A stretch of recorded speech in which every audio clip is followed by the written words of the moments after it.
Welcome to the Faiyum.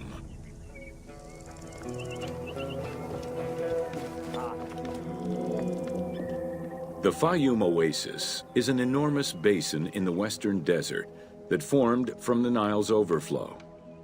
As such, it is not considered a true oasis, though it gives its name to the region, which covers Lake Moeris. The oasis harbors some of the oldest archaeological artifacts of the region, indicating that the area has been inhabited by hunters and gatherers since the Neolithic period.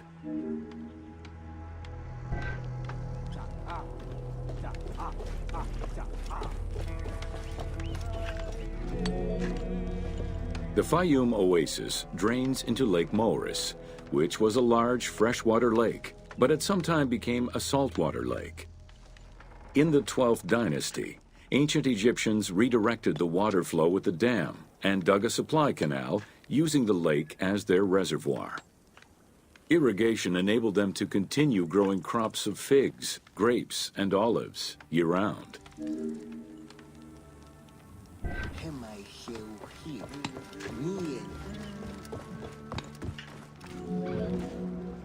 Reed boats, feluccas, triremes, and kerkeros were the most commonly found craft within the landlocked waters of Egypt. They were used for various purposes, ranging from daily fishing, trade, warfare, and travel, to the ferrying of massive stone blocks used to build the great monuments of Egypt.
The most impressive pyramids of ancient Egypt date from the Old Kingdom and can be found on the sites of Giza, Saqqara, and Dashur.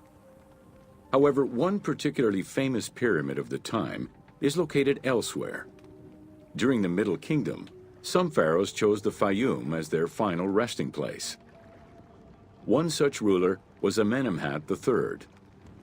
His pyramid left a mark on the imagination of antique chroniclers.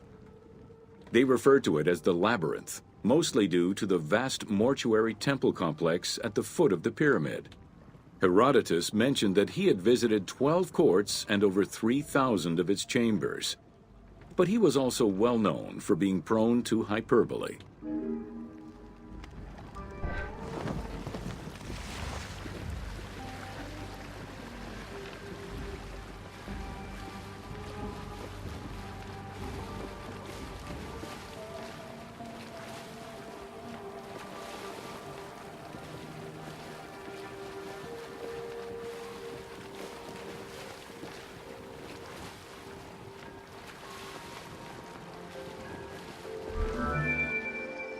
Amenemhat's pyramid was built with a brick core and covered with stone slabs, designed to be impenetrable.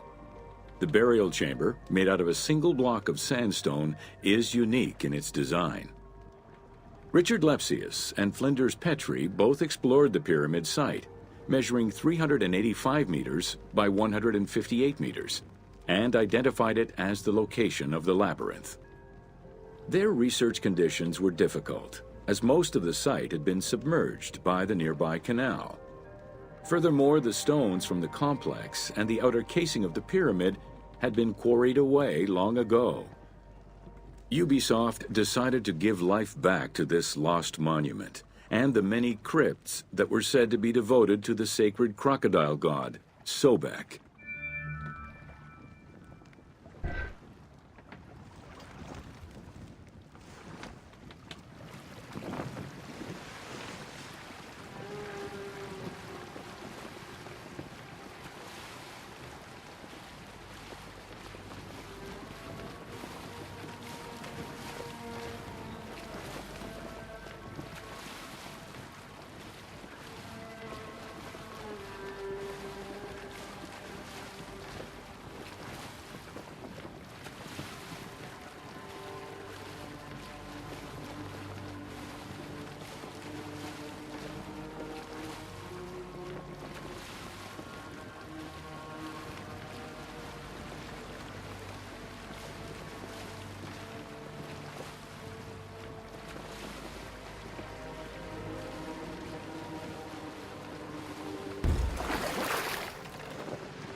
Founded during the 5th dynasty, the site was popular during the 12th dynasty under the name of Shedet.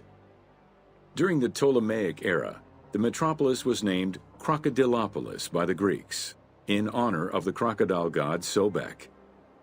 During the Greco-Roman era, the Cleruks, soldiers of the Ptolemies, settled there after their military service and expanded the irrigation systems. Irrigation and water distribution tripled the arable land and turned the city into a lush and rich area. 27,000 inhabitants lived in its precinct at its height. The city's location was strategic in controlling the many small waterways connecting to the main canal, and thus the Nile.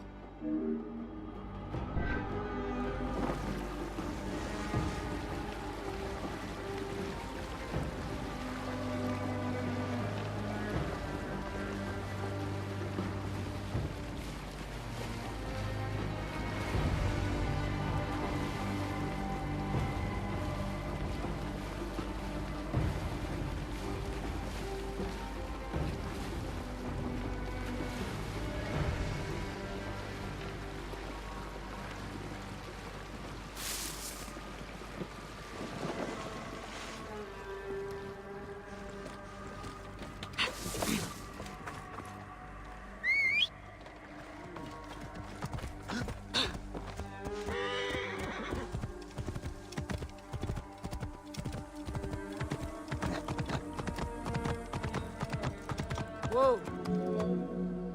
The region's main cult was that of Sobek of Shedet, a divinity associated with water and fertility, both very important to an area that depended on irrigation. Many local villages had the title Town of Sobek added to their official designations. During festivals, ancient Egyptians recited hymns to Sobek, asking for his divine intervention. Greek settlers, and later Romans, would help the Temple of Sobek's economy to flourish by adopting the local embalming mortuary rites. Their sarcophagi were beautifully painted and adorned with amazingly realistic portraits.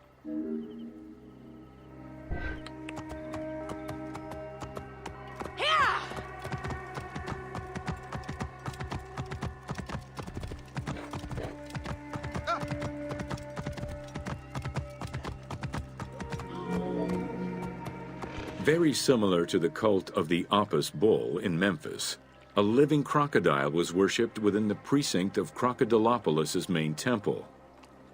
Known as Sobek to the Egyptians and Sukkos to the Greeks, it was reported by Strabo that priests fed it with meat, wine, and honeyed milk. They covered its body with jewels and gold. After its death, it was embalmed and placed within the crocodile's grotto, alongside thousands of other mummified crocodiles.